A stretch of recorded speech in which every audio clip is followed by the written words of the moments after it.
जिस रुद्राक्ष को हम पहनते हैं उस रुद्राक्ष को कहाँ नहीं पहनकर जाना चाहिए?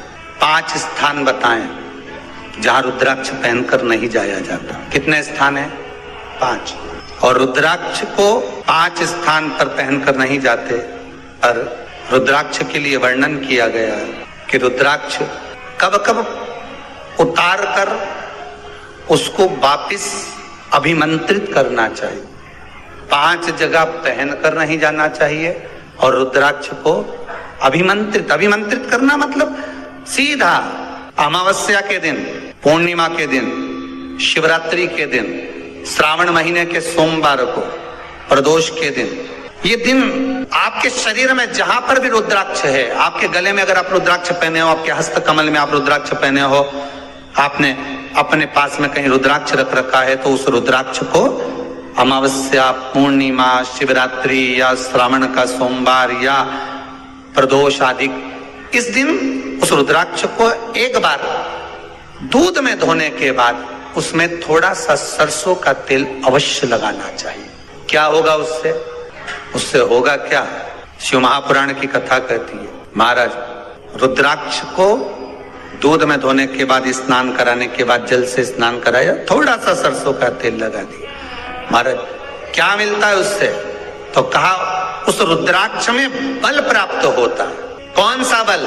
जो शरीर के अंदर बीमारियां बढ़ती हैं, उस बीमारी को वो रुद्राक्ष धीरे धीरे समाप्त करना प्रारंभ कर देता है। पर एक और चीज याद रखना, जिस रुद्राक्ष के पानी को आप बीमारी के समय पर गलाकर पीते हो, उसमें सरसों का तेल नहीं लगाना, उसमें सरसों का तेल नहीं लगाना है।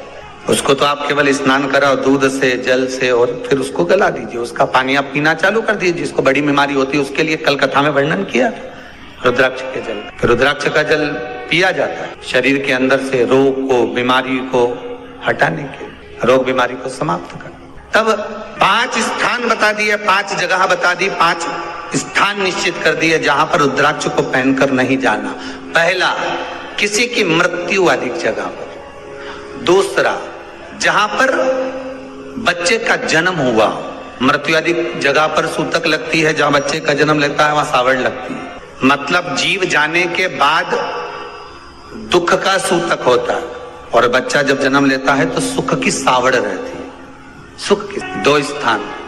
तृतीय स्थान, तीसरा स्थान दिया जहां पर वैश्यावृत्ति होती हो या महाराज मदिरा का पान होता हो, उस स्थान पर रुद्राक्ष को नहीं ले जाया जाता। चौथा स्थान रुद्राक्ष के लिए कहा गया, जिस स्थान पर आपको ज्ञात नहीं है और आपको लगता है कि ये स्थान अज्ञात है, यहाँ पर कई जगह पर कुछ जीवों की हत्या हुई है या किसी जीव को नष्ट किया गया है, उस स्थान पर रुद्राक्ष को नहीं ले जाना चाहिए। 5वां, महाराज आपके रुद्राक्ष का जहां अपमान हो रहा है, अपमान से समझ में आ रही है ना आपको बात? ये काय को ढोंग प्रपंच में पढ़ा है? कौन ने कहा इतने रुद्राक्ष धारण कर ले? कौन ने कहा है? क्यों ढोंग प्रपंच में पढ़ा है? अगर हम रुद्राक्ष गले में पहन लेते और नारी का रजस्वला धर्म आ जाता है, रजो धर्म का समय आ जाता है, वो रुद्राक्ष हम गले में धारण कर कर रखते हैं, तो वो रुद्राक्ष क्या वो बेकार हो जाता है? पहले एक बात बहुत अच्छे से समझ में, आप सन्यासी हो, जम के बोलो जरा, आप तपस्वी हो, आप साधक हो, आप उपासक हो, या आप बैरागी हो, आप एक गृहस्थी हो, घर में रहने वाली माँ गोदी में रखा हुआ बालक अगर गंदगी भी कर दे, पूरे कपड़े को भी बिगाड़ दे, तो माँ बच्चे का कपड़ा बदल देती है, और बदल कर माँ को ये जरूरी नहीं है कि उसको साड़ी बदलना, उसको कपड़े बदलना या उसको फिर नहाना। बच्चा जब गोदी में होता है तो माँ की गोद में कितनी बार भी गंदगी कर दे, फिर माँ अपने कपड़े बार बार नहीं बदलती, उसी कपड़े से काम करती रहती है, उसी कपड़े से सेवा करती रहती है, उसी कपड़े से भगवान का पूजन भी करेगी तो भगवान स्वीकार करेगा। क्योंकि मातृत्व के लिए, माँ के लिए, नारी के लिए छोड़ दिया गया है कि तुम पर हाँ, आप अगर पूजन करने बैठ रही हो तो आपको ये 7 दिन पूजन नहीं करना। पर रुद्राक्ष अगर आप पहन रहे हो, रुद्राक्ष अगर आप धारण कर रहे हो और अपने जीवन की सार्थकता के लिए स्वीकार कर रहे हो, जैसे तुलसी की माला और रुद्राक्ष की माला गले में पड़ी रहती है, तो ये कंपनी का ट्रेडमार्क होता है कि तुम कौन सी ब्रांड के हो। ये कंपनी का ट्रेडमार्क है। तुलसी की माला पहनकर प्राण छूट गए तो वैकुंठ चले गए, और रुद्राक्ष की माला पहनकर प्राण छूट गए तो कैलाश धाम चले गए। ये कंपनी का ट्रेडमार्क। छोटे रुद्राक्ष की माला, छोटा जो रुद्राक्ष होता है उसकी माला, कैंसर का जो मरीज होता है, अगर वो फर्स्ट स्टेज का कैंसर भी है, छोटे रुद्राक्ष अगर अच्छे हैं, 3 मुखी से लेकर 5 मुखी, 7 मुखी, 9 मुखी, 11 मुखी छोटा रुद्राक्ष मिल जाए, उसकी माला अगर पानी में डाल दी जाए और उस पानी को वो मन का ही डाल दो, उसी का पानी थोड़ा थोड़ा कैंसर के मरीज को सुबह दोपहर शाम श्री शिवाय नमस्तुभ्याम का जाप कर कर, पंचाक्षर ओम नमः शिवाय का जाप कर कर, शंकर तो ये शिव का नाम लेकर, महाकाल बाबा का नाम लेकर, विश्वेश्वर विश्वनाथ का नाम लेकर, केदारेश्वर का नाम लेकर, 12 ज्योतिर्लिंग का स्मरण कर कर अगर वो आचमन करना प्रारंभ कर दे तो कैंसर रोग में भी आराम मिलना प्रारंभ हो। केवल आचमन ही नहीं करना है। 13 बच्चे, अगर स्त्री है